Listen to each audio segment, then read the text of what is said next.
Hello, heroes! Welcome to the first episode of Character Evolution Cast. Like we mentioned last week, this will be a monthly series between each game that we cover that dives into player advice. There's so much advice out there for GMs, but being a player takes a lot of effort too. We have a variety of topics that we want to cover, each centered around helping you play the great characters that you've made, each with a guest who is an expert on the subject that we want to cover. We really hope that you enjoy this episode, and we would really love to hear your thoughts about it. Speaking of that, we are going to take a minute to read another review. This one is titled So Many Characters, So Little Time by BomberKid90 from the US. Really digging everything so far. Learning about other systems has been a treat as well. Short and sweet. Thank you so much, BomberKid90. Thank you. And speaking of reviews, we only have 3 more reviews left as of the time of this recording. So please, if you can take a moment, help us out a bit, and leave a review on Apple Podcasts, it would help out tremendously. Plus, we really love reading them, both to ourselves and to all of you. Yeah, we keep saying that, but we really do love it. We do. With all of that out of the way, let's get to the episode.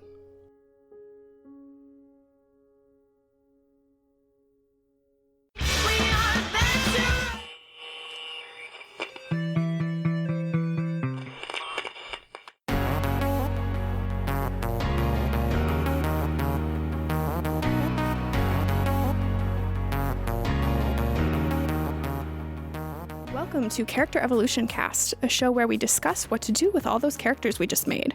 I'm one of your hosts, Amelia, and today my co-host Ryan and I are joined by James D'Amato, host of the One Shot podcast, to discuss using voices to embody your characters at the table.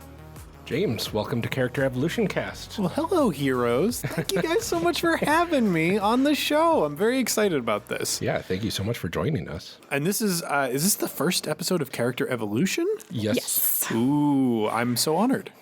We're really excited about it. Can you tell us a little bit about yourself, James, and some of the cool stuff that you're involved in? Sure. You might know me best from my role on the One Shot Podcast Network. I host the One Shot Podcast, where we get actors, comedians, and improvisers and game designers to play a variety of different role-playing games. Every month, we have a new cast of players featuring a new role-playing system, and we just sort of tour the possibilities that are out there in the world of RPGs there. There are also other fantastic shows on the network that I help run. If you like interviews, if you like actual play, we've got what you're looking for over at oneshotpodcast.com. I'm also a game designer, and my most recent game that's going to be kickstarting relatively soon is the Dungeon Dome card game. Oh, nice. Which is a game that combines Dungeons & Dragons and pro wrestling. It's a competitive card game that's almost like a mix between Magic the Gathering and Smash Up. Oh, wow. So it plays a lot faster than Magic, and it's got some goofy D&D themes to it. If you want to check it out or get updates on it, you can go to paracosmpress.com and read the write-up we have about it. And to join our mailing list, you can go to bit.ly/Dungeon Dome. Dungeon Dome is all lowercase in that. And you can sign up for the mailing list and find out as soon as the Kickstarter goes live. Oh, that's very cool. I got to try it out at a Catacon. It was a lot of fun. I've watched a couple of the Twitch streams that you guys have done of it now, too.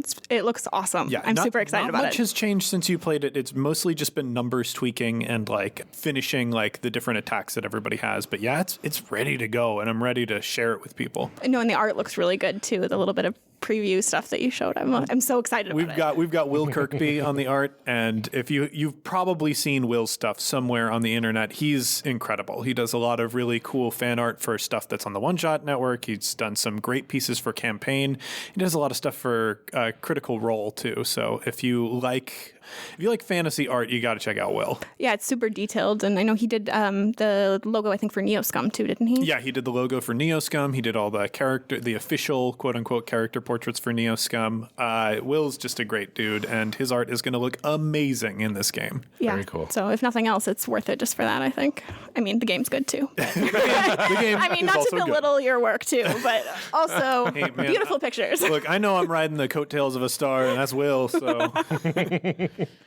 Well, James, one of our goals with Character Creation Cast, aside from making amazing people, is to introduce our audience to a variety of different role-playing role-playing games and people that are doing amazing things in the RPG world.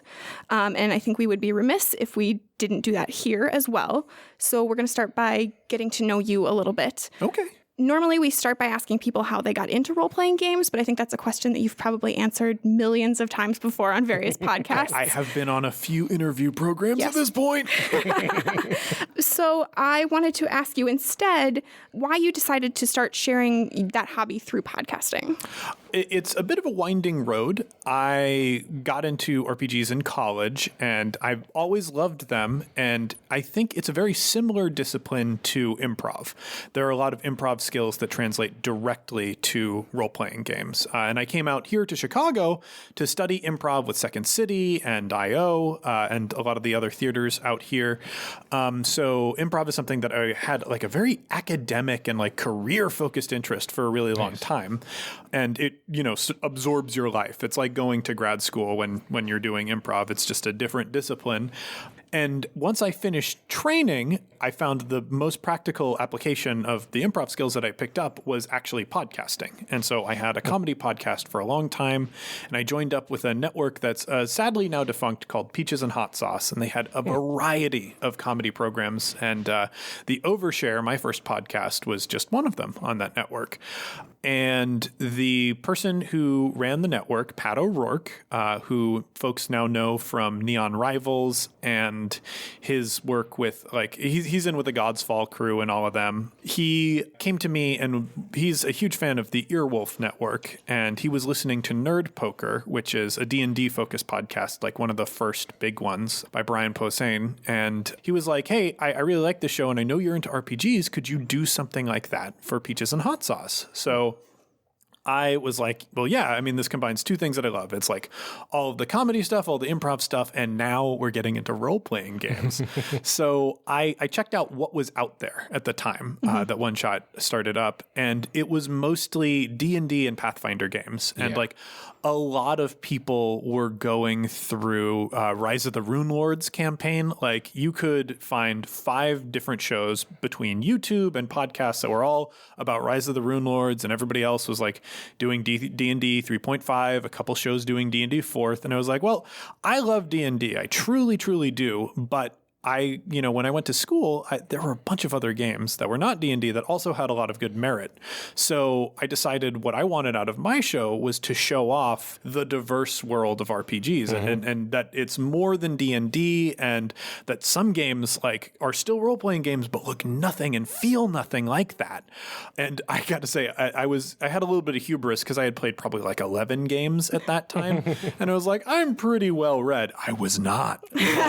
And through One Shot, like I kind of discovered that, wow, it is so much more diverse and so much more inventive and interesting than even I initially imagined.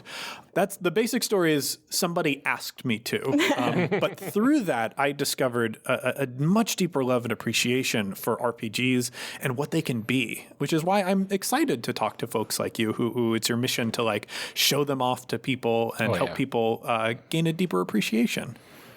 Well, I'm glad that you did, because that's part of what got me back into role-playing. I had played a little bit in high school and then took a while off in college because I didn't have a regular group, and then got married and had kids and all that kind of stuff, and then started listening to One Shot at one point and was like, I really want to play RPGs again. I miss doing this. I'm so happy to hear that. Yeah, so like that's what, I mean, I would not be doing this right now if it weren't for One Shot. So I'm really glad that Pat reached out and that you were like, yeah, I can do this. This is great. Exactly. I am so happy too. And I'm really happy to hear that, because like that's one of the big missions over at One Shot is we want to make it more accessible to people. And that's whether you've played and haven't played in a while or you've never played before.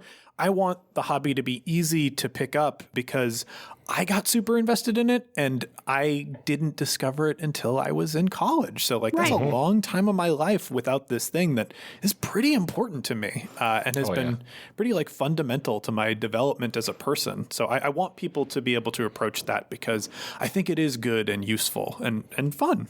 And I think One Shot does a really nice job, like you said, of showing off the depth and breadth of different games out there too, because I think a lot of people start with D&D. It's the gateway drug of role-playing games, but there's so many other things, and I think that there's a tendency for some people too to say, oh, D&D isn't really for me, and that's fine. We can find something else. Like there's plenty of other options. Like that doesn't have to be it. I think it's where a lot of people start, but yeah, and it's what a lot of people, it's the only household name. So it's like, if you don't grok D&D, if you don't like D&D, it's easy to get turned away at the door. But, you know, like you compare that to Fiasco, which is a totally different experience. There's so many people I know that love Fiasco, but never would be able to pick up D&D at all.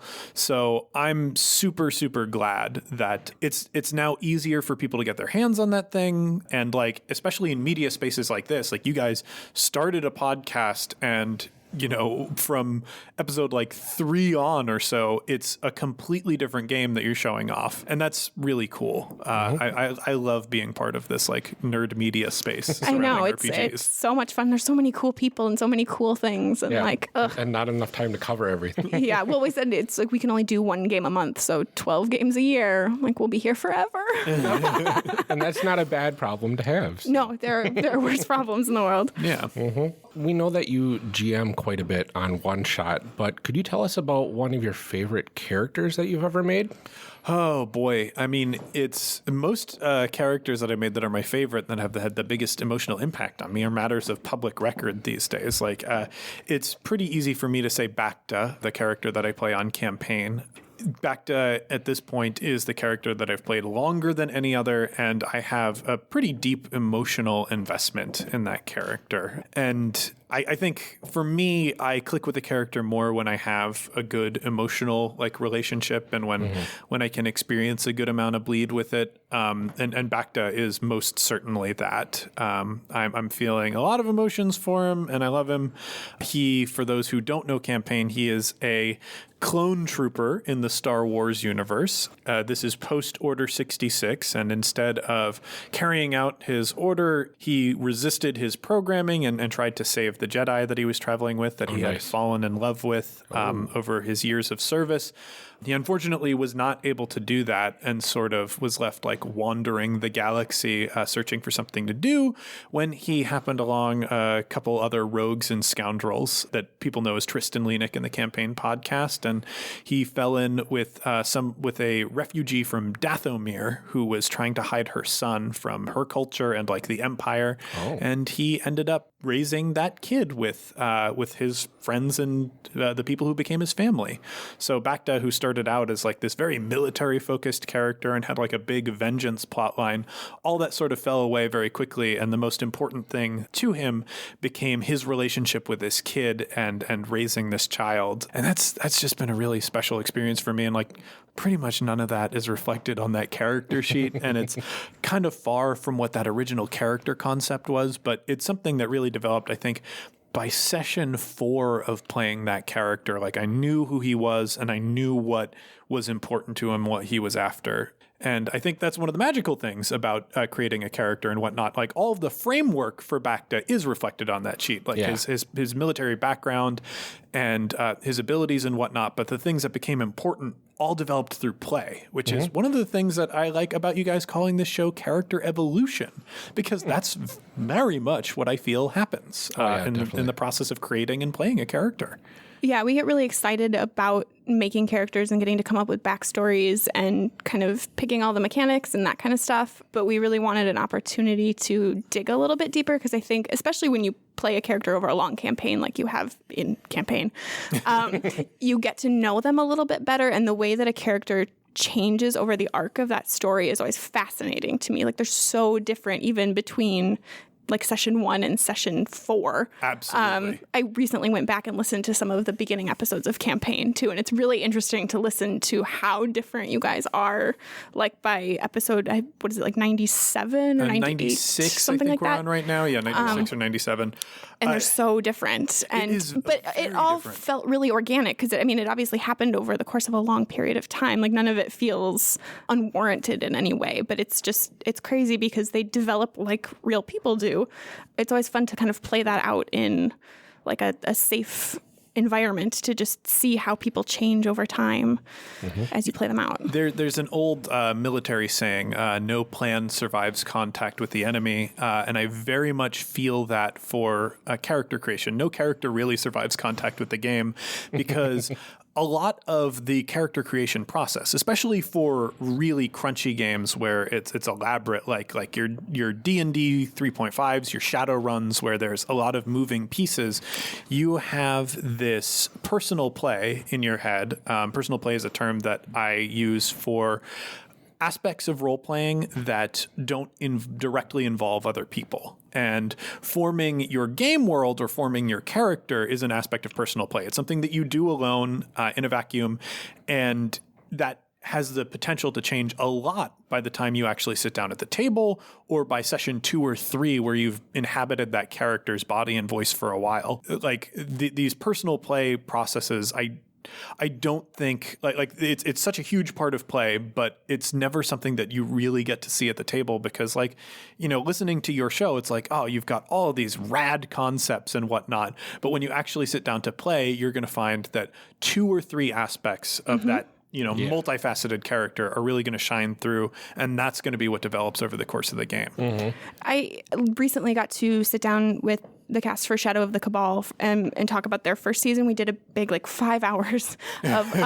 post-mortem question and answer at the end of their campaign. And that was one of the questions I asked was what things that you had laid out at the beginning actually mattered at the end. And it was like most of them did not. You know, it was like we had all these ideas for my character. And then by the end, you know, none of that really ended up being what was important because a lot of the things that change your character and make your character who they are things that come up in play. Yeah. And so as much fun as it is to create characters and write a backstory, and sometimes those, they can kind of color their motivations for doing things. A lot of times they aren't necessarily the formative experiences that you think that they'll be. And I never want to discredit that process either. Oh, totally. I have a huge amount of reverence for personal play, and I think character creation is a really appealing part of the process. And for some people, it's their literal favorite thing. Is my buddy Alan Linick, who plays on A Woman with Hollow Eyes, in his regular D&D game that he plays in, he has gone through 5 characters in the past year. And he'll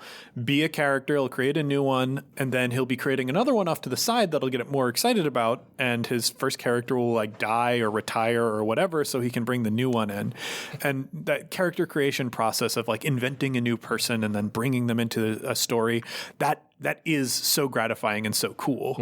But it's just, I think it goes to show how multifaceted role-playing is and how it changes when you actually get to sit down at the table. I think it's so cool. Yeah, there's so many moving parts of it that are really exciting. And I wish that we could do a podcast about all of them. I wish that you could have this one about characters and then this one about playing the characters and then this one about, you know, what to do when you're done with those characters and you feel sad.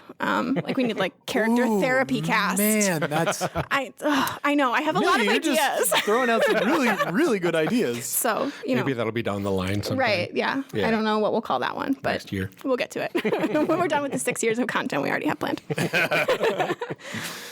So if you have to give someone one reason to try out role-playing games, what is the one reason that you give them? Boy, yeah, that's so hard. And I think the most obvious reason is that you're probably going to have fun with it. There is a chance that you will have more fun doing this than almost anything you've ever done in your entire life. That is my feeling on role-playing games.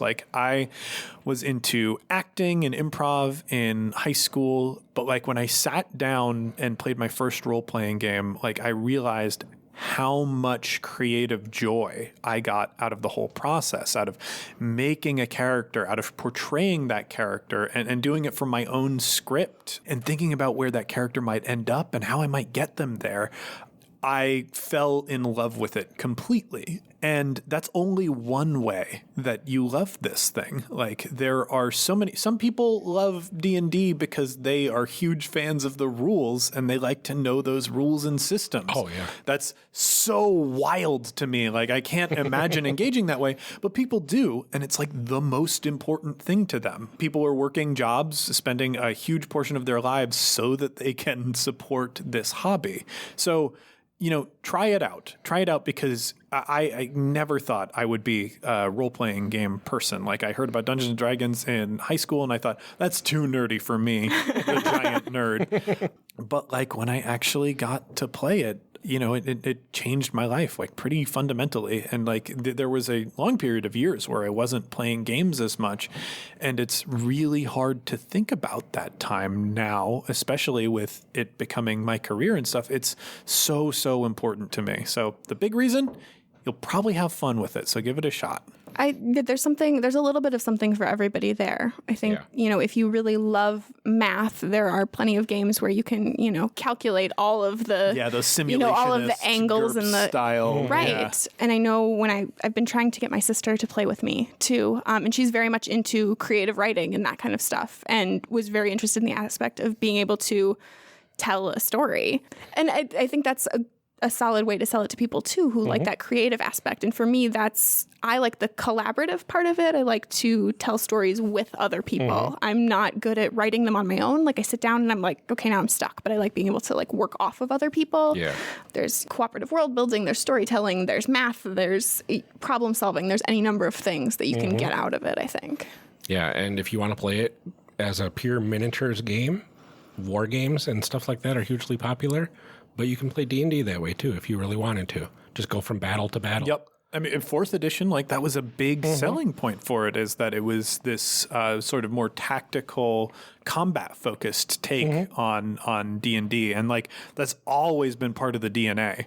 And because D&D is sort of D&D is the ancestor system to almost all role-playing games of all RPGs. Like, wargaming is sort of baked in there. And, like, it didn't really separate out until like late 90s design stuff. So it's really, really cool, all that can be there for you in role-playing games. And I just think there's almost something for everyone. Well, and I think that goes back to trying out lots of different systems too, because, D&D might not be for you, but I think, you can find something in pretty much any game. Yeah. If if you're willing to look a little bit and try out some things that are a little bit different. Yeah, and I understand that that's a big ask for certain people, but like, that's why shows like this exist, so that you can sort of get an idea. Right? Yeah. Stuff. I mean, it's okay. Like, shout into the void and somebody will answer back and say, here, I have a suggestion for you. The void will answer. No, but there are plenty of options. And I think that, you can always ask. And I'm sure there are plenty of people who are willing to make suggestions for you too.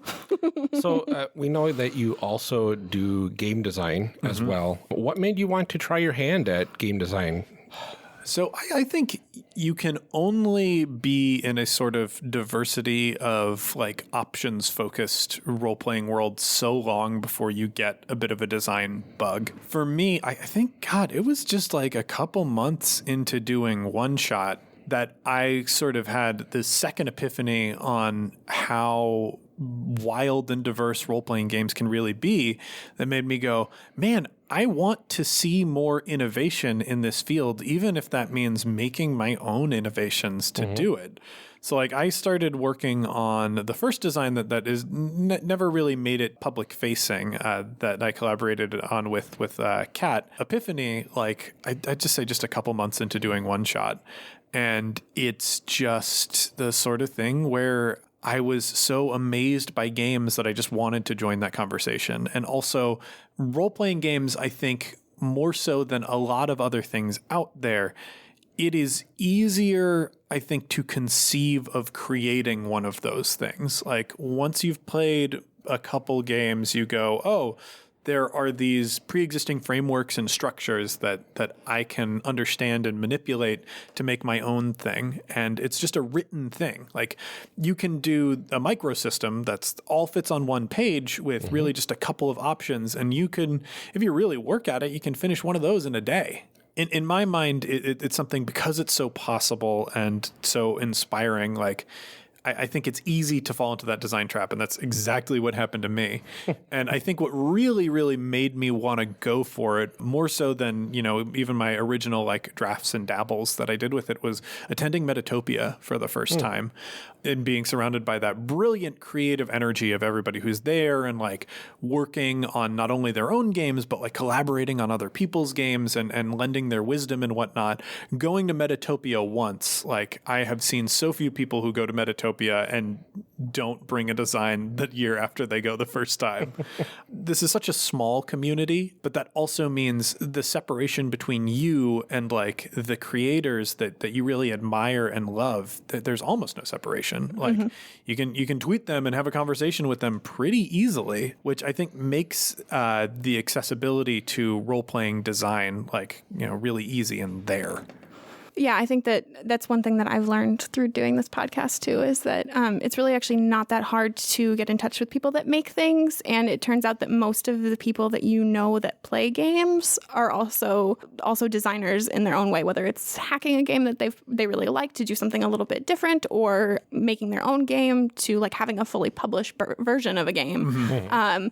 There's really not a lot of separation, because I think you start playing a game and you're like, wouldn't it be cool if it did this? And then you kind of start messing around with that, and then you're like, well, no, I'll just start over with this other thing over here. Yeah. And it seems to snowball really quickly. And it's really important to me that we keep that like playing field like ground and level, and say that I truly, honestly believe that just GMing a game is an act of design. At a certain point, you actively decide, oh, well, we're probably not going to deal with encumbrance rules. There are encumbrance rules in D&D, and just deciding, well, I don't care about that, or deciding, we're going to do event-based XP. That's an act of design. You've decided something about the experience that you want for your game, and altered or decided to tap different versions of the rules in order to create it.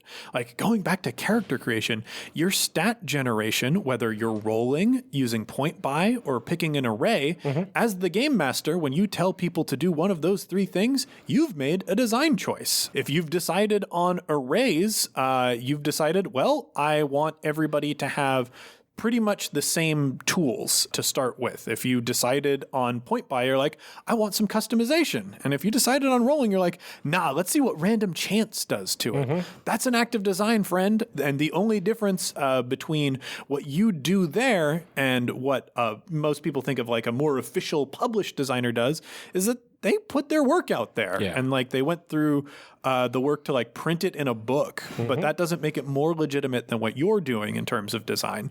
And these days, publishing is really easy. Like you can share a Google Doc, and like that's publishing. So if you have had a thought about how to change a game, I think you are a designer. If you've written it down, you have become like a written designer. If you've shared it, that's published. And that low separation, I think, is something that really drives the innovation in this field, and one of the things that makes me love the hobby so much. Nice. I think that's a really cool point, though, because there are very, very few tables out there that don't have some kind of house rule in place. Yeah. Almost none of us. I mean, there are people that like to play rules as written, and that's fine if that's what's fun for you. But there are very few tables that do that all the way through. And so I think that's a really good point, that by creating some of those house rules or saying this works better in this situation, you have made a design choice. Yeah, the only thing that separates you from that is from being a designer at that point is like personal gatekeeping, which can be unhealthy, but for some people it's like a healthy way of like motivating themselves to do things. I personally think don't create like weird legitimacy gaps for yourself. If you want to be a game designer, let yourself be a game designer. Now that we know a little bit about you and who you are, we want to get into the really fun stuff of our episode. Yeah, let's do it. So our goal with these episodes is to help people become the best possible players at the table. There is tons of GM advice out there. I don't feel like there's nearly as much advice for players. So on our podcast, we make all kinds of really cool characters, but now we want to give people the chance to play them in the best way possible and have the most fantastic experience that they can. And one of the ways to improve your experience at the table is to let yourself get immersed in the game, the story, and the character. So today we're going to be talking about using voices to help you really embody your characters. Yeah, voice work, I think, is one of the big aspects of roleplay. So I'm really glad that you guys touched on the subject. It's very close and dear to my heart. Let's start at the beginning then. James, how did you become an expert on voices? That's a pretty lofty thing, but I'm going to... I don't know that I'm an expert, but I really, really do enjoy the process of creating character voices, and I like doing voices generally. My fascination with it probably started in like middle school with like doing improv and acting and stuff, just like doing voices with my friends. And when I was in college, I think like my third character like had a distinct voice, and like after that, voice became one of the primary ways that I would create a new character and signify that I was playing a character versus just speaking out of character. So it just habit and doing it for a long time and enjoying it. Nice. So why would you suggest that people use voices to embody their characters, and why in particular do you like doing them? Okay, this is where we get into a little bit of my philosophy of play, and that's the character's voice is one of the few things that you as the player can actually bring to life at the table. You know, if you are just playing a tabletop game, if you're not LARPing or something, you're not really embodying a character. There usually aren't props. Most of the time when your character's doing something that is truly them, you're rolling or doing a game move for it. You're engaging with the system somehow to make it happen. But when that character talks, you talk. Mm-hmm. So its voice is your voice. So in a moment when we engage a character voice and actually put that on, we're becoming that character, and we are bringing them to life in that moment more so than anything else that we do. So that makes the character real. And if their voice is distinct from your voice, it's like in acting, there's something called mask work. Like you put on a mask and your body and movements change, and you become different as a person. It's sort of like a totemic summoning of the performance that you're doing.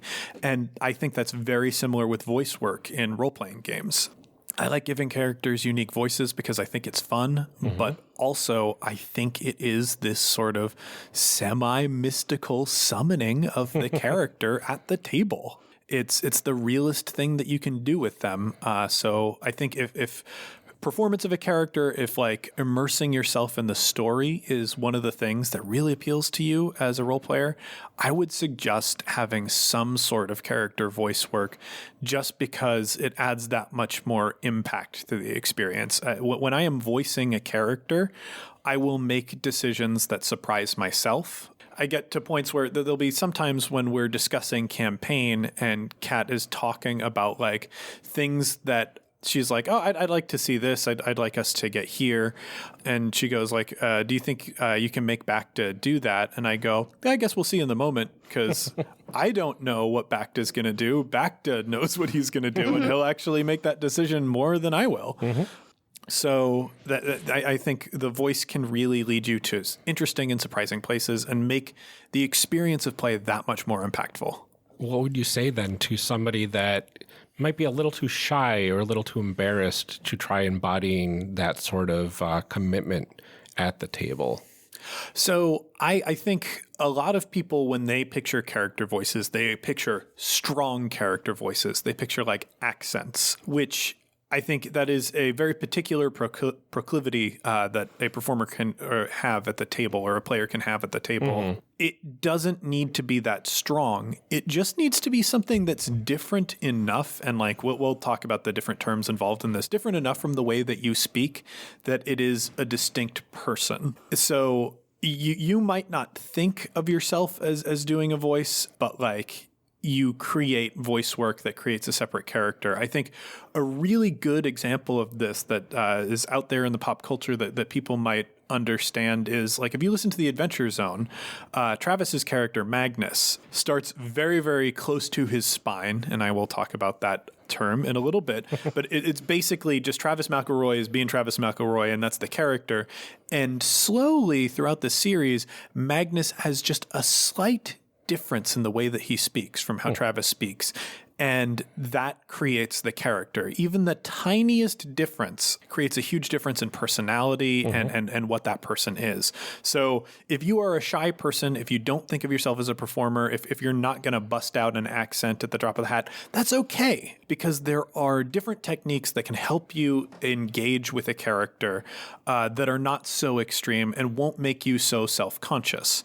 The other thing is, like, honestly, at the end of the day, you shouldn't feel pressured to do anything at the table that you don't want to do. If voicing a character ain't your thing, that's fine. That's more than fine. But if you're curious about it and you feel like your self-consciousness might get in the way, I think we're going to have some exercises for you that will help you generate those voices without feeling so self-conscious. Yeah, I listened back to one of your critical success episodes from like 4 years ago. But one thing that you said in there that stuck with me was not so much that you don't have to make people believe that you are someone else. You just need to forget that you are pretending to be someone else. Yeah. And that it is a subtle but important difference, I think.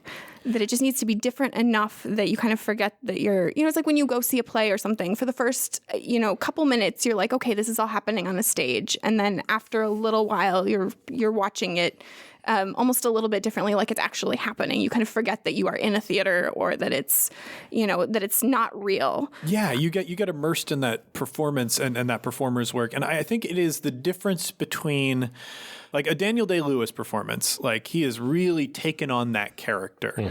A later career Jack Nicholson appearance, it's Jack Nicholson saying lines. Right. But like for Daniel Day-Lewis, he's like really losing himself in the thing. And so I think a thing, like if you're thinking about being self-conscious or like being so grounded in yourself, like that's a Jack Nicholson thing. Like you were there just saying the things that the character would say.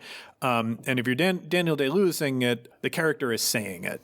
And that has nothing to do with the other people at the table. Like, you don't need to be doing the best British accent or whatever to be your character. It just needs to be different enough for you that it helps you sort of lead you in a certain direction. And even if you don't start with a voice, like during a campaign with a new character, you can always get into it later on. You can start with your regular voice, and then once you figure out what the character is, who they are as a person, maybe those little nuances will naturally leak into your portrayal of your character. That's absolutely true. I think it is easier if you start out that way, because a lot in characters and characterization, I think, is based around momentum. And I think if we look at my performance as Bacta, the character originally started out with a much gruffer voice, and the more recent episodes, it's a lot smoother. Like, I think the first Bacta voice lines were down here, and this is how the character sounds. But these days, Bacta's up here. He's still got a little bit of that gruffness in his voice, but, he's more of a parental figure, so he has a bit of a strict speech pattern to himself, and he's very skeptical of the things that his friends are saying. And that was all here. That was all in the original version, because I was a grizzled mercenary and out for revenge. But slowly through the campaign, different things became important to the character. And so I started using different aspects of that character's voice. Like the flagstones were already there, and momentum sort of pushed them there. And you can certainly make the active choice in the middle of the game to add something new to a character. Like if you listen to this episode and get really excited about the possibilities, you can absolutely sit down at your table and too late. Find a you character can start voice. anytime. But I do think it's easier to start with something, even if that thing is a bigger commitment than like you think you're ultimately going to be able to keep up. Things of that original thing that you tried to do, elements of that are going to leak into what becomes your final voice for the character. And I think a lot of people listen to a lot of actual play podcasts and things like that. And I think you need to remember, A, in a lot of cases, those are professional actors. B, those are edited. they're not perfect all the time. Having been on one, I can tell you there are lots of things that get edited out. So it doesn't have to be perfect all the time, and it's okay to make mistakes and try it out. And if it doesn't work, that's fine too. I don't think that you should feel pressured to be perfect or to be on all the time too. Like, that's okay to kind of mess around and see what works. It's a lot messier than I think podcasts make it sound sometimes. If you are not doing a podcast, who is this voice work for? I mean, the answer could be that you're trying to entertain your friends around the table, but ultimately it's for you. So, like, are you interested in perfection? That's a stupid thing to be interested in, because this is a really subjective thing that we're talking about. This is personal performance art. It's not going to matter if you're perfect. There are like 6 people with you anyway. So the thing that the voice work should do is make you enjoy the game more. There's no pressure on this, absolutely whatsoever. If you want to improve and feel like you're getting better at voice work, that's fine, and it's fine to have that goal. But improving is a process. It doesn't matter where you are right now. It just matters that you're working on it. And if that work is fun, then you're probably doing a good thing. Right. Well, and you're not going to get better unless you try it. So, give it a go. You gotta jump in the pool to swim around. Yep, exactly. How do you think that using a different voice for your character can help you play better? So this is where I want to talk about spine work. So in improv, to generate characters, one of the techniques is spine work. And we think of characters in terms of spine, and like literally that means your actual spine and your skeleton right now. The way you hold yourself and the way you sit, whether you're slouched over a little bit, whether you've got your back straight. People, when they walk around in their day-to-day, like, people are the characters of this world. There are NPCs and whatnot. And the way a person walks around and holds themselves reflects a lot of their personality, and like a lot of that will translate into almost everything they do. They'll translate into the way they gesticulate with their hands. That'll translate into the facial expressions they make, and translate ultimately into their voice as well. So when we are trying to create a character in an instant, after we get a suggestion to start our scene, or after we come out of an intro for our opening segment in a Herald, you are trying to generate a strong sense of character immediately, and changing your spine factors into that. When a performer is essentially being themselves, we call that as a character close to your spine, because that's just someone who acts the way you do and talks the way you do. And in improv, like we point out, it's important to remember that that's not you. That character might even have your name, but it's not you. That character is empowered to make decisions that you will not make as a performer. So even that is different. If you're playing something close to your spine, there's still a separation between that thing and you. A great example of this, if you've played one of the End of the World RPGs that Fantasy Flight puts out, like you make yourself as a character and your friends collaborate on that with you, but that character is still not you. And likely in those games, they will do things that you would never do. I shot a zombie. Yeah. Exactly. That's a huge like moral quandary if like we were to put it in real life, but in the game there's separation. So even playing a character close to your spine and thinking of it in terms of this is not me, this is a character close to my spine, that creates a separation which empowers you when you're speaking and when you're thinking about decisions that the character is making to do different things than you might do.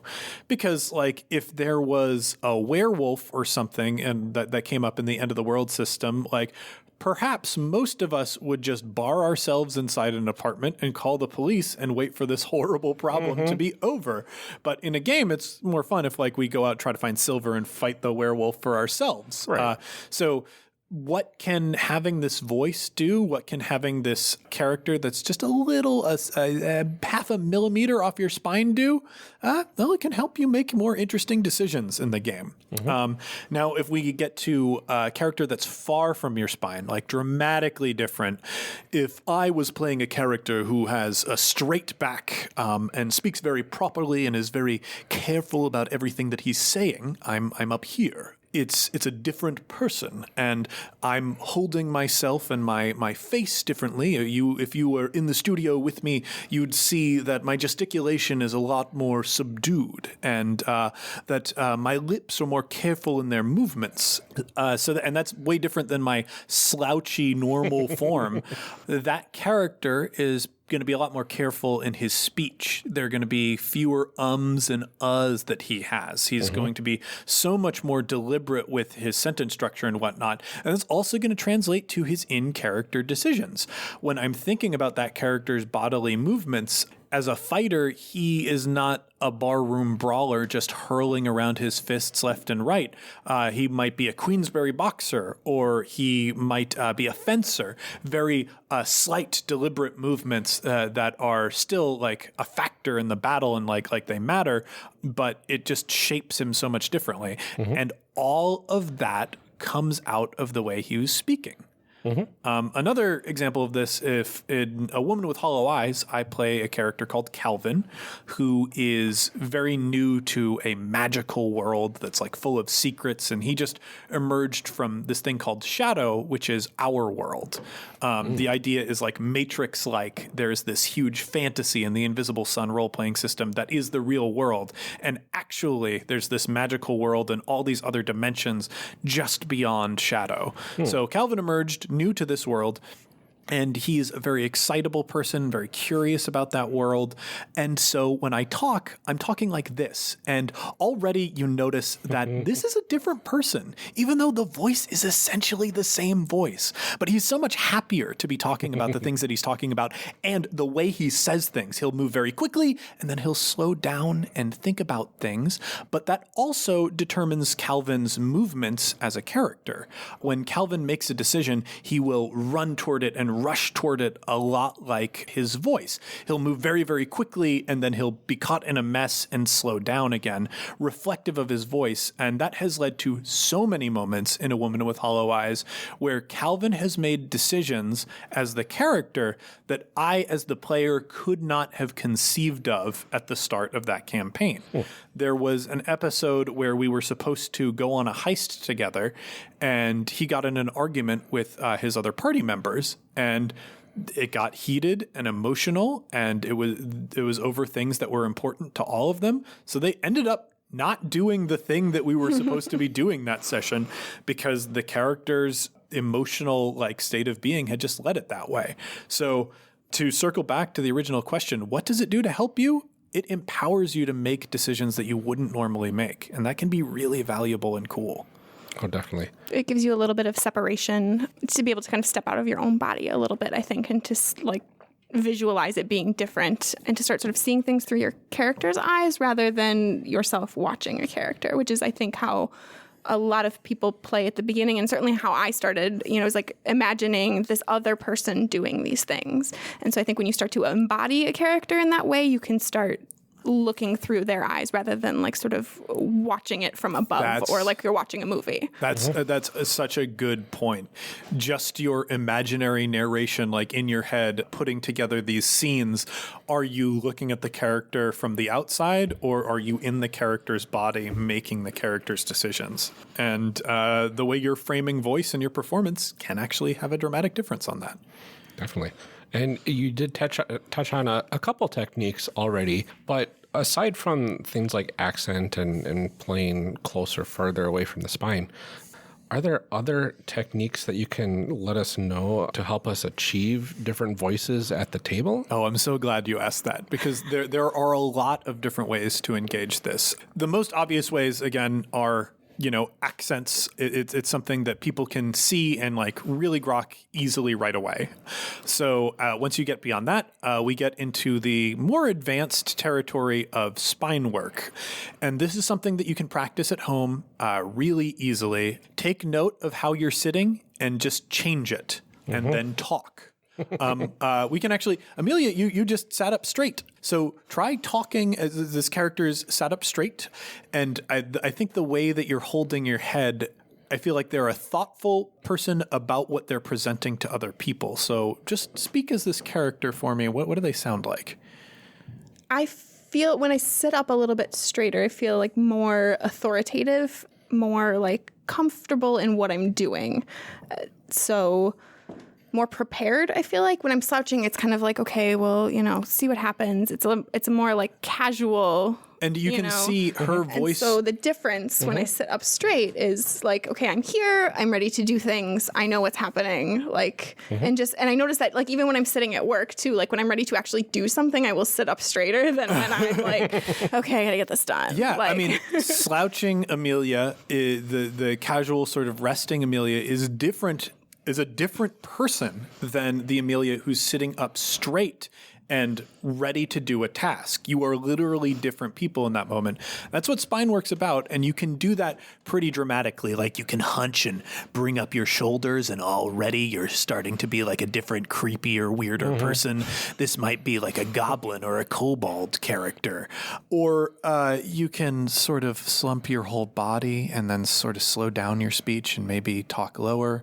And maybe this is a thoughtful character, someone sad, perhaps an artist. And just try sitting differently and just talking and seeing where that leads you. And I will say, I think spine work is probably one of the more advanced things. It's something that you build up to in acting, but I think it's pretty easy to visualize if you're sitting there at home. Other techniques, emotion. Emotion is a huge technique. When you are angry, you can be a different base character than what you are normally. And at Second City, one way they teach you to explore emotion is just numbering it. If I'm playing an angry character, let's start at a 1. So, this is me normally, and this is me when I'm angry. So already you can see the way I'm structuring my sentences is a little bit different. There's kind of an edge behind this voice. I wouldn't want to greet you guys coming into the room like this because you might think that I'm about to like jump on you or something. Yeah, it's a little more staccato. Like it's a little. And I'm waving my hands like people can like see. people can see. Like staccato, like on this auditory right, medium. Yes. But like we can take that farther. We can take it up to a 5. This person is very different. They're a bit louder. They're sharper still. They've still got that staccato, but boy, howdy are they angry. And let's take it all the way further. Let's take it up to like an 8. And an 8, still very clipped and angry. But all of those 3 different voices, they can be your base for a character. Let's start up at the higher one. You wouldn't probably be able to maintain this the whole game. No. But you can take the core of this and back it down into something that I could probably speak like this. I could speak like this as a character throughout an entire game. Every time I say something, let's storm that door. The way that we're going to get around it is you are going to check it for traps. I'm going to prepare a spell, and you better have your crossbow ready. Understood? That is a very strict character. They're precise in their thinking, and I think they're a little bit like unhinged. Just a little bit, yeah. But then we can go to this middle character here, the 5. We can't be yelling the whole game, so we're going to back it off here. And now I'm more of a strict character. It's a little bit hard to approach me, so let's make it a little bit friendlier. So now I'm here. I still talk about the same way. I've got a little bit of a Kermit the Frog thing going on, just a tiny hint of that. But I could be like a teacher. I could be a 3rd grade teacher who's just so interested in seeing what you're doing, and I'm so glad that you finished that painting. It looks fantastic. Let's put it up on the wall. And so that started with a 5 from anger. I just took aspects of that and made it the flat character. And then moving down to the 1, this character who's sort of threatening in the way they talk. We could add a bit of an accent. Now they're not threatening. They're just a tough cowboy. That's how they've always talked. Or we could add some like skepticism. And now perhaps a detective talks like this. Perhaps I'm someone with an agenda who wants to find out more about you and what you did on Friday at 8 p.m. Let's investigate that. So all of those characters, again, are based singularly off anger, a very simple emotion that we all understand. And even if we're not actors, we know sort of what that looks like. And just in trying to portray that, there are elements of different characters. You as a person have an element of joy, of sadness, of fear, of anger in how you conduct yourself as a person in your everyday life. And as you change those, you invent different characters. So that is emotion. Let's see. Moving past emotion, we can get into speech pattern. Speech pattern is something that I've been manipulating throughout this whole thing. Speech pattern can be something like changing the speed of your words and how you say them. If we were to take this, we could make it deep and slow to create an ent. They talk slowly and think slowly, and it's fine. Or we could take this same sort of meandering thought and create some kind of fairy who's just hanging out in a forest glade and wants to welcome you to the feast. Changing your speech pattern creates a different character because, like, you as a person just talk differently than other people. And one of the real fun things about speech pattern is you can listen to your friends and you can create new characters based off of their own quirks and how they talk. Like, God, who do I want to put on blast right now? You got Jim McClure. Jim McClure, he's pretty bombastic, makes a lot of declarative statements. He's big, he's out there. He is the bad boy of RPGs. So, like, in doing that, Jim has a much different speech pattern. He talks like someone who is closing $1 million deal with, like, Always. literally everything that he says. He'll make big declarative statements. He'll drop the truth on the table right in front of you like he's throwing down a huge hunk of meat. That's Jim McClure. And you can take that and build an entire character out of that, whether that character is a salesman, a senator, a general, like all of that is in the bones of Jim's speech. And that's just in speech pattern. That's just in saying words differently. Getting close to emotion, one of the things that I put in the game Noisy Person cards is descriptors for characters. What a character's like general mood or personality is like can actually create a different character. Let's start with a familiar base, a character like an ogre. An ogre might have a deep voice and talk like this because he's got a big mouth and sharp teeth. That character is like pretty threatening and specific, but we can make it more approachable by throwing a descriptor on it. Let's make him confused. So this as a character becomes this, and I'm not quite sure of myself, and I'm actually pretty self-conscious and getting more nervous. He's still got those sharp teeth. He's still huge. He's still got a gruff voice, but he's a lot more approachable and friendly. And he can just talk like this all the time. He can actually be pretty confident and sure about what he's saying while being confused. And the weird thing is you can take a confused character and you can make them confused. So that actually increases it. And you know what? This can be your new voice base for a character, is a confused ogre. And even that character can be pretty certain about what he's saying.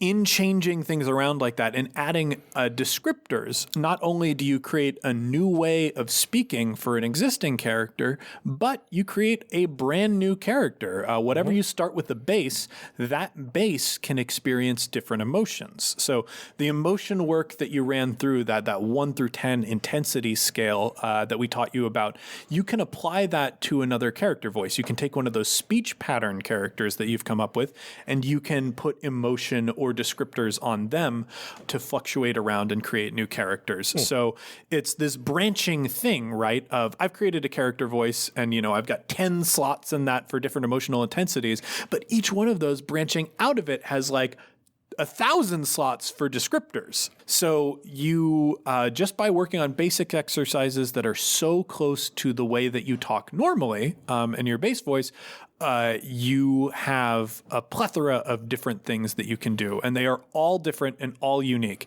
And don't be afraid to feel like you fall into like a similar pattern of things and whatnot. That's just something that you need to stretch and grow as a performer. And I noticed throughout this whole time when you're doing all these example voices, your face changes dramatically and sometimes subtly between the different voices, like the more furrowed brow when you're angry, or the more raised and light your voice is.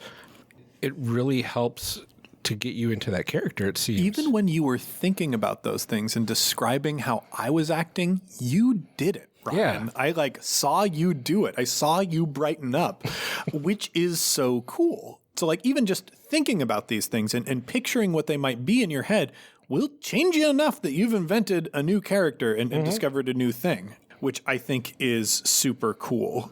I'm trying to think if there are any other really good exercises that I can give people for characters. I mean, one big thing that if you just want to practice doing impressions. And that's something you can do in the shower, in the car, in private moments between things. One big thing, I think when I discovered that I was really, really good at doing voices was a Gen Con, I think my second or first, I think it's second Gen Con. My second Gen Con, we played in a Chaosium game where you're playing Batman villains. And I got to play the Joker. And I had noticed one day in college, after watching a Batman the Animated Series episode, I just hit on saying, "Baby, you're the greatest." And I took from being able to just say that one phrase to slowly being able to embody that character and engage with different aspects of his personality. So when I was handed that character seat at the table, I was able to fly off the handle and really get in there.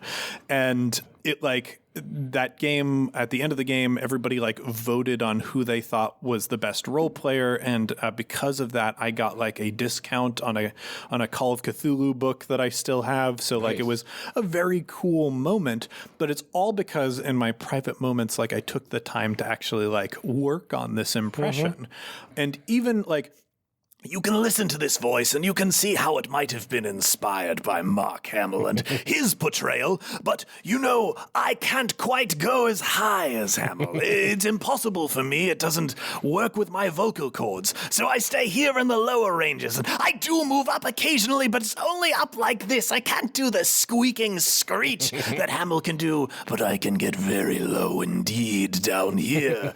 So it's technically a bad impression of Mark Hamill, but actually it's become my own very good Joker. So even if you're doing a bad impression, you will invent a good voice on the way that is wholly yours, is the point I'm trying to make there.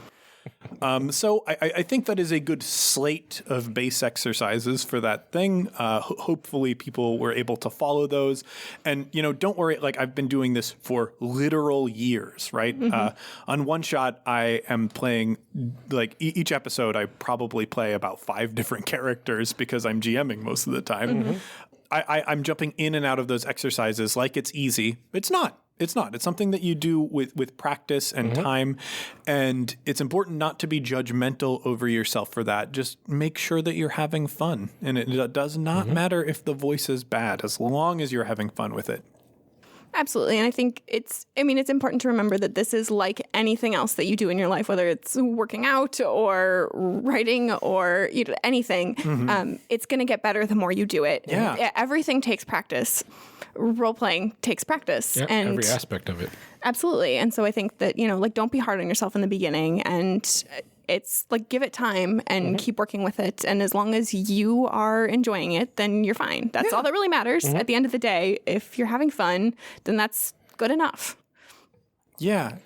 I really can't emphasize that enough. It's all about fun. And I think if you take the dive, if you let yourself enjoy that space without judgment, you will have fun and you will get to a point where people will be impressed by you. If that's what you're after. Kat's really good at voices, even though she won't credit herself for that. And she impresses a lot of people. It's not a thing that she focuses on. She just does them because she likes them. And she is really good at them. She's really good at them. I do want to ask, do you have any suggestions about things that people should kind of be mindful of when they're trying out character voices? Particularly in the case of accents, I think it can be problematic if you're not careful. And I think that's something that I feel like we would be remiss if we didn't discuss at least a little bit. It's a super important thing, like really, really important, something that we try to be mindful on from One Shot all the time. I'll say that being at a table that's just your friends, that you're not recording as a podcast, the rules are probably a little bit different, because the only thing that matters is like what the people at the table are looking for. I just generally advise folks like, hey, if you're a white dude, probably not a great idea to do an ethnic accent of almost any kind. I kind of think doing a British accent, good or bad, British, you're always punching up. They took over the world, so like they can be inundated with bad accents. I think it does not look great on people, generally speaking, if you're doing a an Indian accent as a white person. Like even if you're good at it, like I think it's probably not going to come off well. A way to think of it is punching up versus punching down. And like, even if you mean an accent as an homage, it can still be a punch. So really think about it. There are some people who have contacted us being concerned about one-shot episodes, particularly ones that we hit in Asian settings, like our Tenra Bancho Zero episodes and our L5R episodes, because when I approached those characters, I approached them as though I was an anime and I was using voices that I heard from voice actors in anime. And they're often speaking a very particular way because a voice actor for an anime is trying to ADR with existing character animation. So they'll generally talk a bit slower and more deliberately, with voices that fluctuate in interesting ways because they are trying to match those character mouths. Some people saw that as offensive. And that's I'm not doing an Asian accent there. I am just speaking in a way that is from media that I am familiar with. But even that can be sensitive.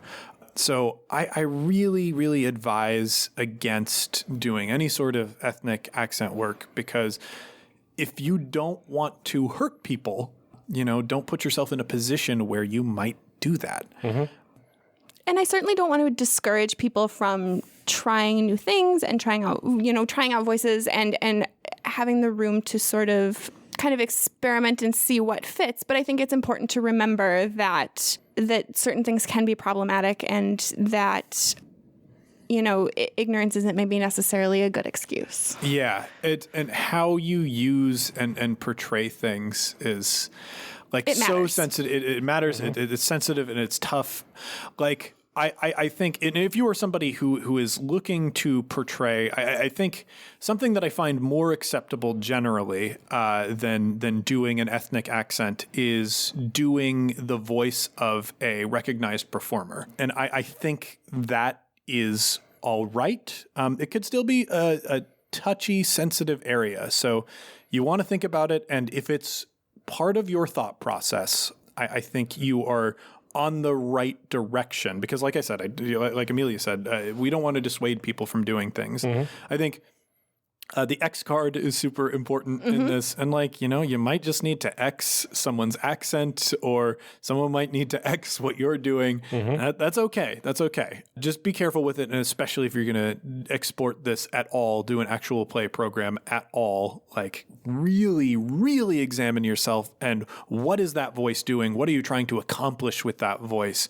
Because intent is going to matter in it. If you mess up, your intent is not going to protect you, but keeping a good intent is probably going to steer you away from messing up more so than it will guide you to danger. And I think that you brought up an important point about thinking about why it is that you're doing that, because I think through the course of this, we've gone through lots of other tools. And so I think it's important to think about what is it that you think that you're hoping to accomplish with that, and then decide, is that the best way to go about doing it? Yeah. Because if it's, you're trying to embody certain character traits, maybe consider, are there other things that might do that in a better way, or a way that is less problematic, less offensive?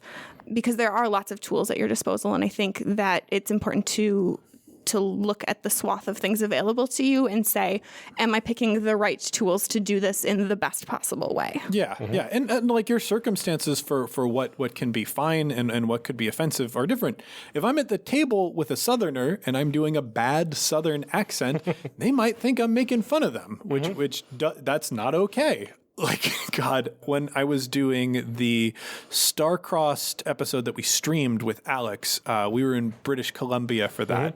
And partway through, I started doing a pretty subtle, that snuck up on me, Canadian accent. And Alex called me out, and the stream called me out like partway through. And I think she was doing a Canadian accent that's a little thicker than her normal one.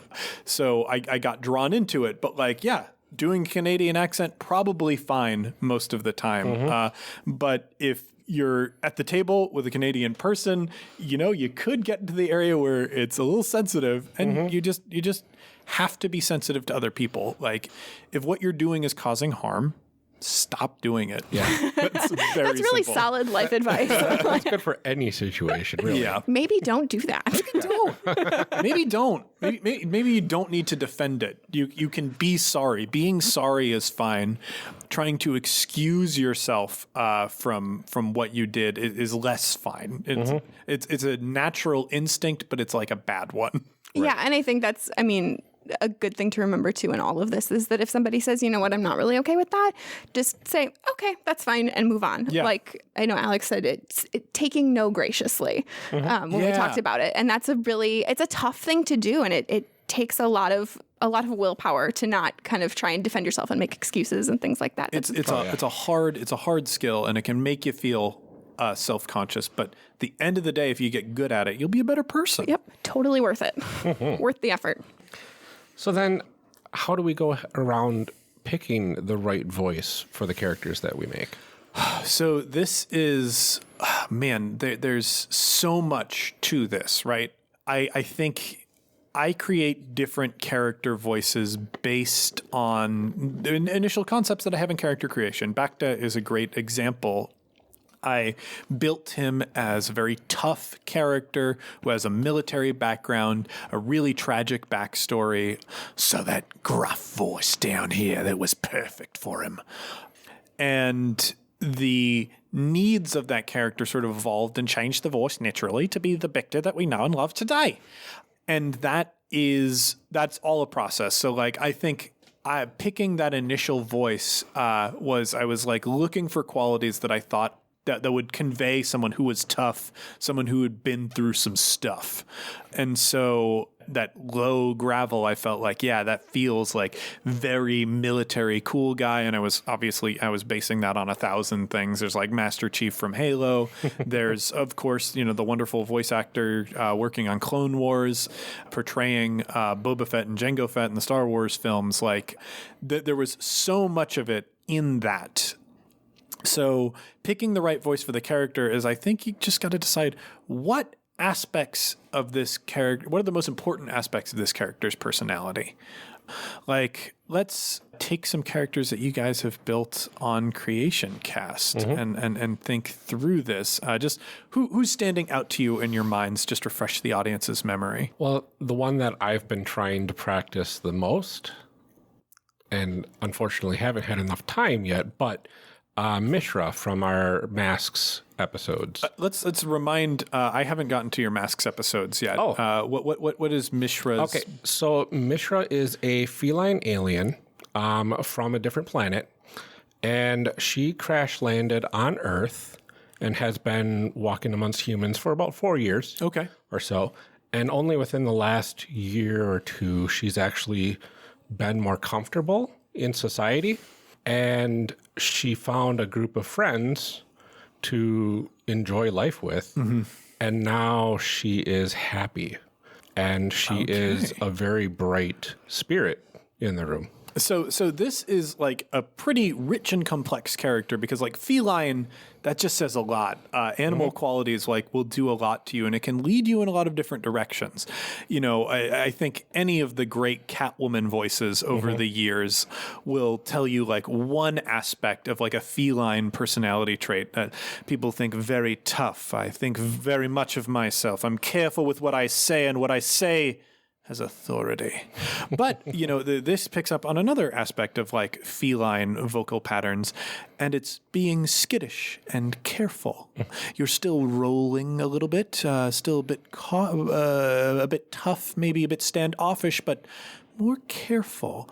And you can take that vocal pattern and you can become comfortable and friendly and really enjoy yourself around your friends. And I think when I think of a cat, I think of the way a cat's tail moves. It's got that sort of like swishy, deliberate thing where it like owns everything around it. Oh, yeah. And being very at home and comfortable around my friends. And even though I've crash landed on this planet, I've come to find some happiness here.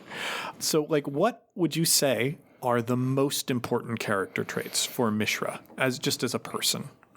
I think her defining personality trait would be her optimism. So what does an optimistic version of you sound like? This is the optimistic version. Well, no, I mean, let's say we're planning a picnic. Yep. What's going to happen tomorrow? What's the weather going to be like? Hopefully sunny. Yeah. So like, I think it's always a little bit higher. yeah. You sit up a little bit straighter. Okay. Your eyes are a little bit wider. It's just kind of like everything is... Again, I'm just going to gesture with my hands because everybody can see that, but it's like up here. It's up, yeah. It's up here as opposed to like when you're kind of down and you're like a little bit low. And Just you're right like, away, you pictured that. You created that. So if Mishra is up here, Mishra being optimistic and hopeful. Let's say the chief of police calls Mishra's superhero team to bring them in. What does Mishra think is going to happen? I would imagine maybe a combination. Maybe a medal, or maybe... So ask me that question, are we getting a medal? But ask it as Mishra, focusing on that optimism. Are we getting a medal? Ooh, I like it. And you know what? There's still like a little bit of that feline caution in there, but it's like your eyes widened up and you had this character who was like, maybe this is maybe a prize for me, though. which is very cat-like. We know cats love their prizes. Yeah. Like something shiny that I can knock off a shelf. Yeah, no kidding. So, yeah, like having optimism be your guiding aspect, like it changed your physicality, which changed the way that you talked. Amelia, let's focus on one of your characters. Who's somebody that you created that we want to try and craft a voice for? Ooh. I mean, we can go with my Mask's character, too. Oh, yeah. So Phoenix, who is the doomed playbook. Oh, boy. So, yeah. She's very serious, very focused.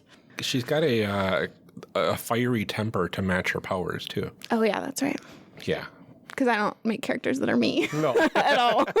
Not even remotely. Yeah, a nerd with a temper problem. I don't know anything about that. Yeah, so I mean, she's much more serious, focused, driven, does not have time for nonsense. Okay. Great. So I just made a pun, and you are trying to tell me that we need to focus on our mission. What does she sound like in saying that? We don't have time for nonsense. We have lots of things to do. There's an entire list over there, and if it doesn't get done, nothing here gets done. What does this character look like? She is on the shorter side, bright red hair. She always wears a lab coat and always has pens stuck in her hair. Okay. What about her eyes? What do they do when she speaks? Like when she just looks at someone, what expression would they read on her face? Like imagine her in a superhero pose. Let's say it's the opening credits of the cartoon based on your Masks game. There's this flash where, the character's name will appear on the screen. She turns to look at the camera. What is that expression like? I think probably brows slightly furrowed, one eyebrow raised, and her eyes are very bright. Okay, yeah. Eyes bright, shining out, sort of letting us know what her power set is. What I noticed, Amelia, when you did that voice initially, your voice dropped with hers. And you took on some of like your, I don't have time for you, I'm a little bit annoyed. It's my mom voice. Yeah, that's exactly what I You was gonna say, went yep. mom. So like now there's also like an attitude there too. The eyebrow is raised to like introduce this character to other people. So it's perhaps a little bit snarky. So when we put this pun down, like, how are you just going to dismiss me while convincing the group that we don't need to listen to me, we need to focus on the mission? I mean, I feel like in reality, the best way to do that would be to ignore that you said anything entirely. Ooh, I do like, so you're ignoring what I'm saying and you're talking to Mishra now. I've just made a stupid pun and you are trying to refocus Mishra on the mission. What do you say to Mishra? And Mishra would be laughing at the Yeah, pun. Mishra is laughing at the pun. You need to get things back on track. Now is not the time. I need you to go over there, get the stuff so that we can go. We have 5 minutes. Done. So much more gentle with Mishra. That character, and like you can see it's just such a subtle fluctuation in that character and how Amelia voiced it. Still short, still clipped, still annoyed, but like if you go back and listen to Amelia's first performance, there's a sharper edge directed at me and who I am and what my pun-loving character was versus Mishra, who is being distracted, and that doesn't help, but I do still need you to do things, so I'm going to try and be gentle about it. I'm annoyed at you and annoyed at the situation with you. Exactly. And that led to kind of a different character voice. So like, again, your character is being mission focused. Like that's the thing that really shined out. And that's the core of that voice. If we were to then take the optimism of Mishra and the sort of like, I mean, just the mom of your character, let's now put those on the 1 to 10 scale that we had. And I would call what you guys did initially about a 3. Mm-hmm. Let's pump it up to 8. Ooh. Oh boy. Just a statement of optimism. Again, let's go to Mishra thinking about the possibility of getting a medal. You really want that medal and you think it's going to come. Let's try it on, Ryan. I know it's tough, but let's try it. So we get off the phone with The chief of police says that he wants to see us in his office right away. yeah. Ooh, I bet we're going to get a medal. I can just feel it. Yeah. You can see in her voice, her picturing the medal in her mind. It was, again, brighter and like, y'all know how Ryan speaks. You've been listening to this podcast. He's got a much slower, more deliberate, thoughtful voice generally, but that is so different from his Mishra voice right there, pumping it up to an 8. Let's pump the mom up. Oh boy.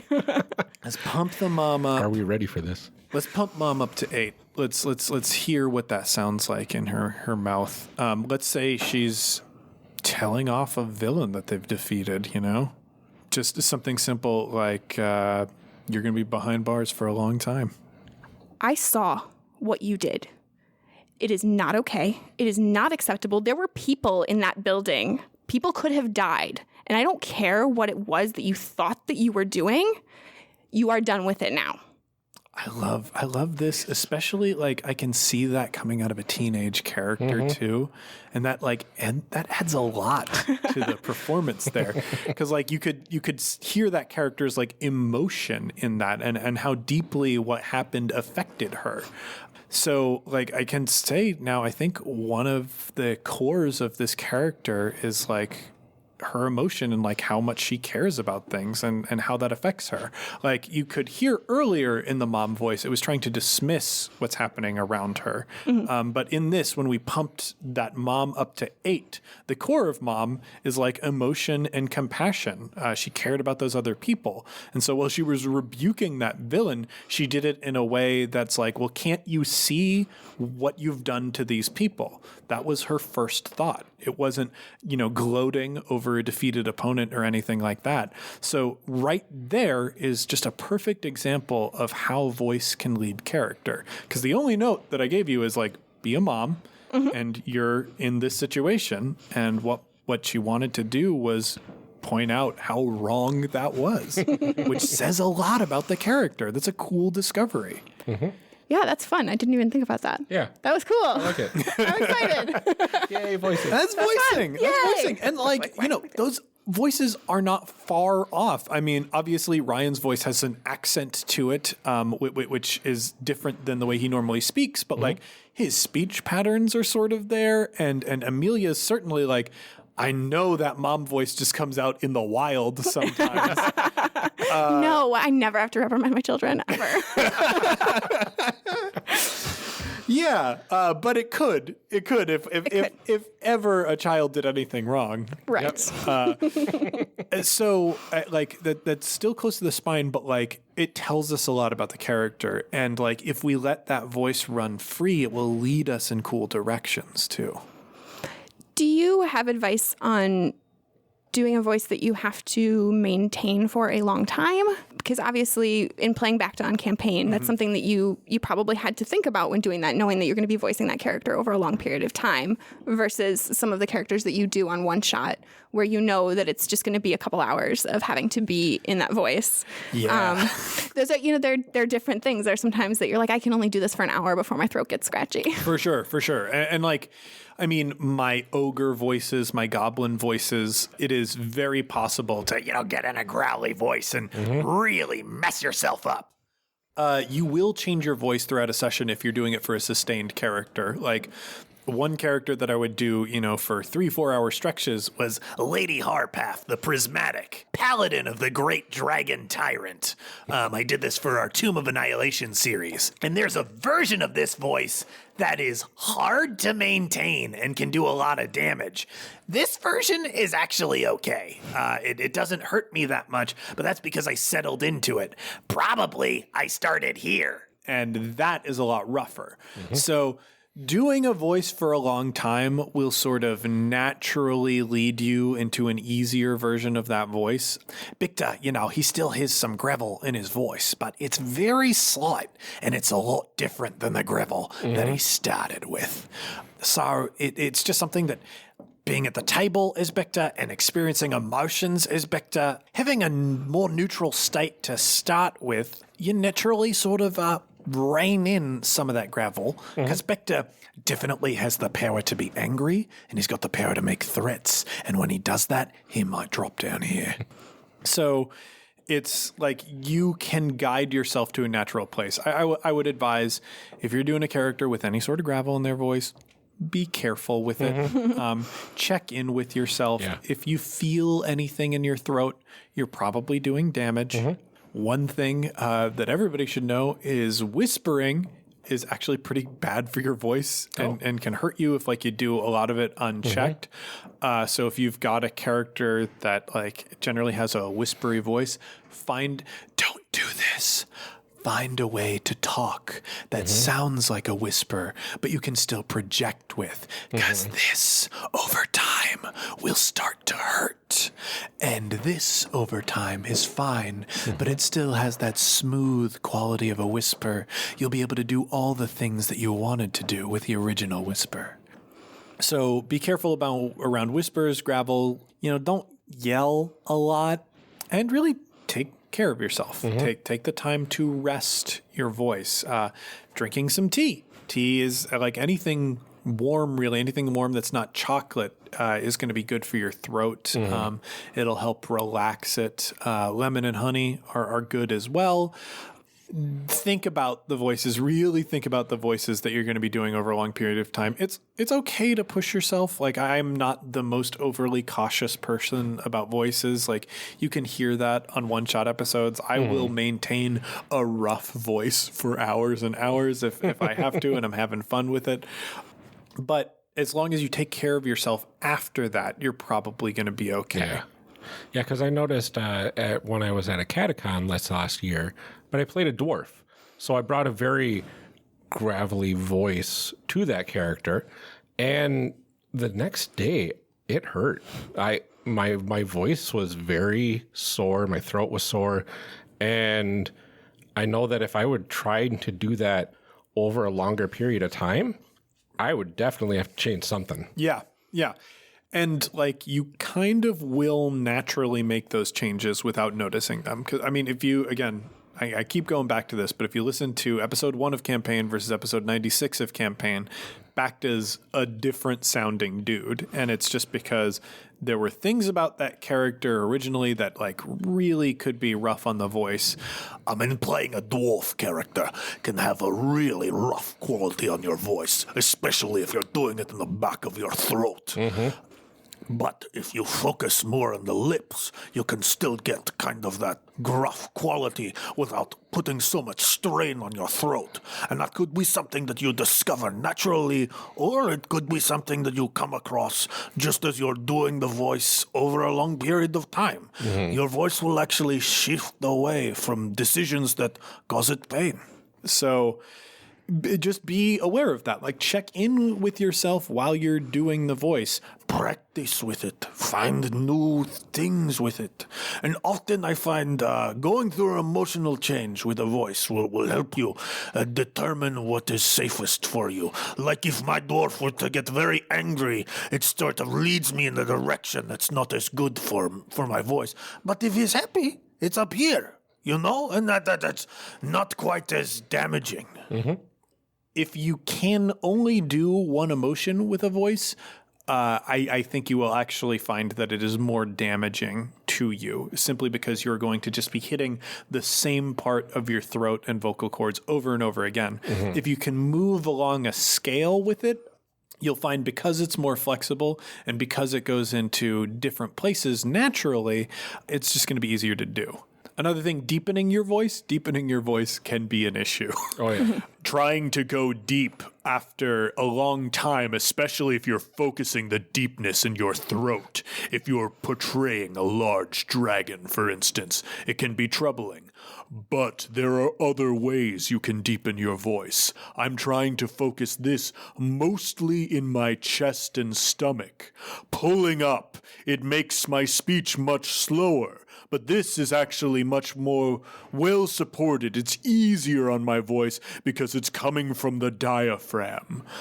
You know, you might have to make the decision like, I do want my dragon to be the throaty depth, but I'm going to be doing it for the whole 4-hour session, so it's probably better to do this dragon here. And if I need to add some of that throaty intensity that I had earlier, I'll just make it angry.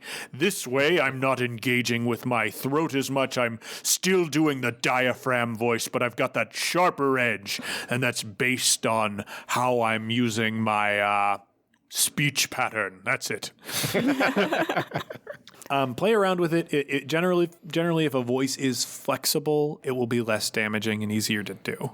But again, check in with yourself. Make sure that you take care of yourself after the fact if you do something that does push you or strain you. I think that's another area, though, where practice will help, because I think you'll kind of settle into what feels comfortable for you, too, because I think it probably doesn't take long to figure out this is not something that I like doing for long periods of time, and it's not fun anymore if it hurts my throat. And like I often find, even when I don't role play, if I'm leaving a convention, my voice is a little raw and it hurts. Just because you're yelling and you're talking a lot. And you're just so excited about everything. Yeah. So even speaking in your natural voice can be damaging. So the really important thing is just care. How do you care for it after the fact? If you are someone who is deep into this stuff, taking an acting class that focuses on voice will help you. You will learn how to project. You will learn how to control your breath and diaphragm, which there are lessons that I haven't super well internalized, but the few things that I have managed to grab from those classes have been tremendously helpful. So if, this is your thing, and voice acting is going to be your thing, take a couple classes, it can do wonders. We talked a little bit about it, but I want to talk a little bit more about noisy person cards, which is half of the reason why I wanted to ask you to do this episode with us, because I thought, it was like, well, you made a game to do this exact thing. So can you talk a little bit about noisy person cards and how it works and what it was designed to do? Yeah, sure. So noisy person cards is a game that I collaborated on with Cat Cool. That is a voice acting party game. It has very similar setup to like your Apples to Apples or your Cards Against Humanity, where a player will draw a character card, and on that card will be something that you would see in a role-playing game, like a skeleton or a goblin or a vampire. And everybody else around the table will have hands full of phrase cards, and these will just be silly jokes, essentially. But the goal of the game is for the players who have their phrase cards to read one of those phrase cards in the voice they think the character has. And the person who drew the character card will judge who did it best. Oh. And the theory behind the game is just to inundate people with as many possibilities as possible very quickly to do different voices. The commitment is not very long. You already know what to say because a sentence is already there written out for you. So really, it gives you a lot of time to engage with that creativity tool. And even people who are shy, who can't think of themselves doing it after a couple rounds in, just because it's the game and it's what's expected in the game, they will eventually like warm up to it. And one of the things that I added for like a more complex wrinkle to the game is there are also modifiers on voice cards so that you can enhance a voice, and like you're not just reading for a vampire, you're reading for a sexy vampire, or you're reading for a aggressive vampire. Mm-hmm. A vampire who is a little bit sexy might sound different than a vampire who is aggressive and angry. Those are two different characters, and you know this game just sort of challenges you. What does vampire mean to you? Mm-hmm. What does it mean if we change it? And all you have to do is read what's already written out for you. And because that's funny and silly, even if you do nothing, people are going to have a good time anyway because you're reading them a joke. Mm-hmm. So that's the basic setup of the game. That game got bought by Mattel. And they made their own version of it called Noisy Persons, which used to be sold exclusively in Toys R Us. I don't know about the future of Mattel's version right now. The only way to get your hands on the James and Cat version, which is a little bit different than the Mattel version, is really just through charity events that we do these days. Raffles, like usually at a Catacon, we'll raffle off a couple copies every year. And just the big theory behind it is practicing will help you learn how to pick up this skill. I wish Noisy Person Cards was a thing that I could still distribute. I can't because I legally don't own it anymore. But, you know, people do have copies out there.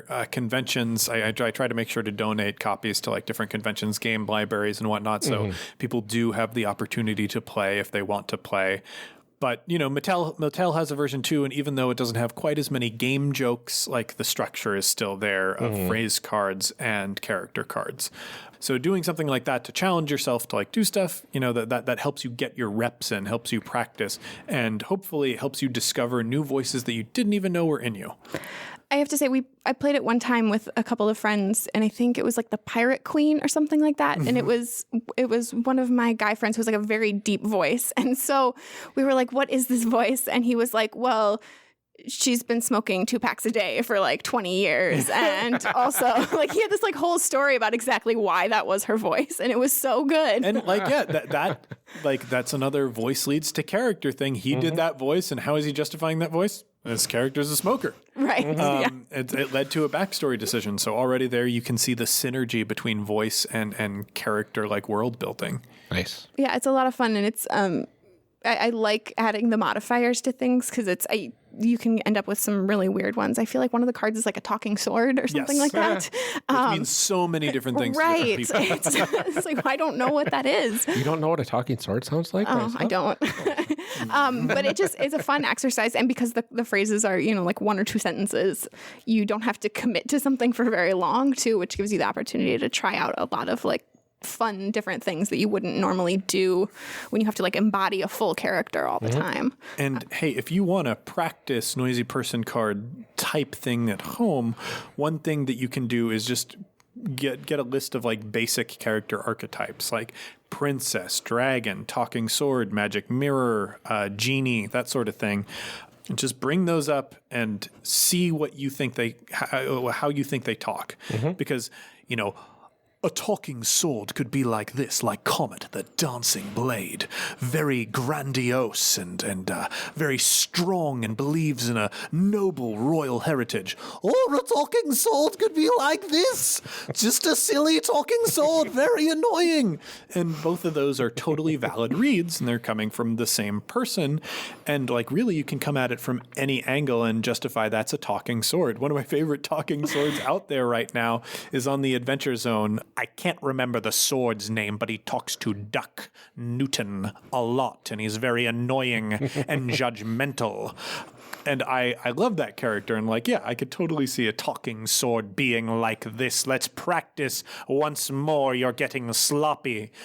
Or the sort of dashing talking sword that works with Starlight Surprise. It's just those base characters can lead you in so many different directions. And if you just start talking, you will surprise yourself and you will make new discoveries. So you can do that if you can't get your hands on the game. And I wish I could get the game into your hands. I really do. Find a friend who has it. There are lots of us out there. Yeah. Call me. Well, you can come over. I'm sad because I think I joined the community of online role players and podcasters just a little too late, and I missed that getting on the ground floor of it. So, and that's why it's so important to back my Kickstarters as soon as they come up. Dungeon Dome card game kickstarting in June. Really get on that mailing list. Don't be like Ryan. Don't be like Ryan. Don't miss it. Don't miss the sensation. Would you have any other advice then for people that want to go ahead and give voices a try? Yeah, I actually did remember 2 techniques that I forgot to mention earlier that I will just go through really quickly. One is picture-based. Look through a monster manual, look at different character faces, and just try and talk like you think that character would talk. It's very similar to the noisy person cards approach, but having a visual key for what you think a character will sound like is actually going to be a good guide. If you notice a character has very big, thick cheeks, you might talk through his cheeks. If you're doing a courtois or something of that variety, maybe a Swiss person, you'll involve that, and that can be picture-led. The other thing, which is a little bit more advanced, sort of like spine work, is trying to move your voice around your face. So I could talk, this is my default position. I am not self-conscious enough to think about where I talk from as a default, but I can move that voice down to my chin. And now I'm sort of trying to project my voice into my chin, and it's doing a couple things to my mouth. It's making it a lot more firm. So I could see being a farmer, thinking about things that a farmer thinks about, just talking into my chin, spitting occasionally. Or you can talk up into your nose, right? You can do the basic stormtrooper voice. Yes. Or nerdy stormtrooper, the nerdy stormtrooper that shows up on System Mastery, or the nerdy stormtrooper that shows up in Campaign. Or you can even be up here with your nose voice, be a bit of a scumbag, be a bit of a fast-talking huckster. I'll be selling you snake oils and unctions and liniments and all sorts of things to make you feel better, just $11.95. Step right up here. That's all nasal-based. So exploring this nose, there's like thousands of characters just hiding in your nose.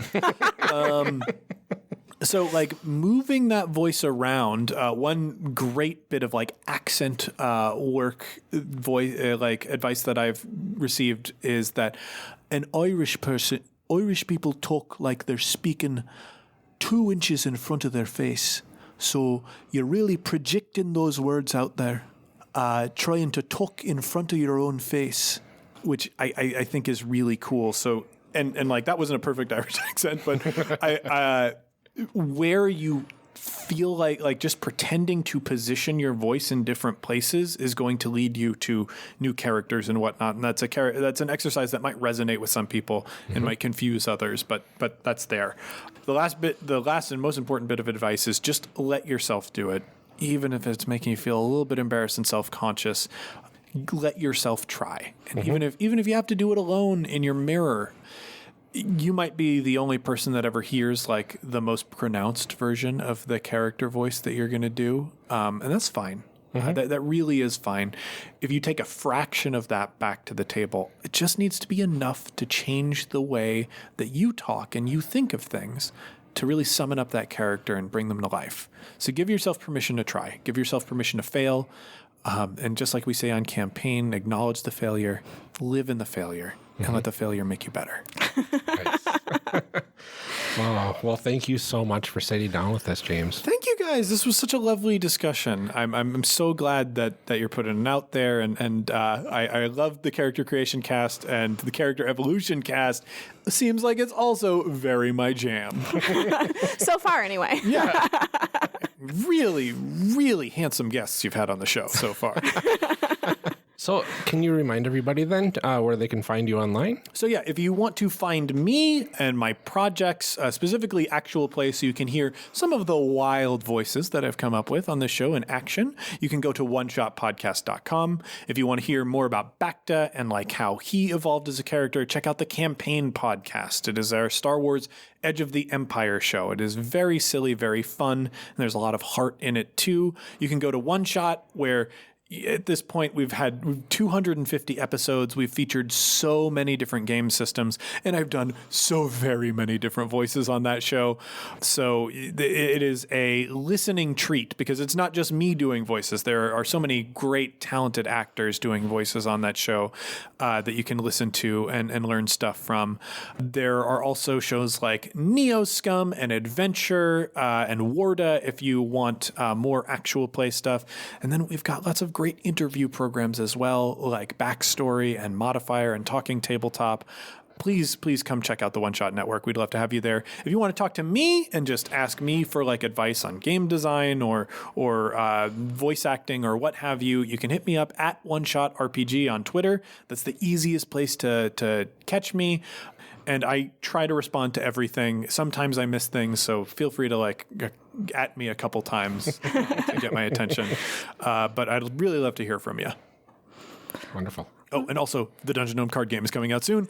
Don't be like Ryan. Don't miss it. Don't miss it. Don't miss it. We're probably going to be kickstarting it mid-June. You can go to bit.ly/Dungeon Dome. The Dungeon Dome is all lowercase there to sign up for the mailing list, or you can follow me on Twitter. I'm going to be tweeting about it a lot when it drops. Yeah, we're really excited about it. So thank you so much for joining us, and thank you everyone for listening. Character Creation Cast is hosted by the One Shot Podcast Network. If you enjoyed our show, visit oneshotpodcast.com, where you will find other great shows like Warda. Warda is an original fantasy actual play podcast created by Ali Grauer and Drew Merzieski. It's 1 part Game of Thrones, 2 parts Downton Abbey, served on the rocks with a twist of Agatha Christie. Discover magic, mystery, and more than a little socio-political commentary along the way. The city holds thousands of stories. What will yours be?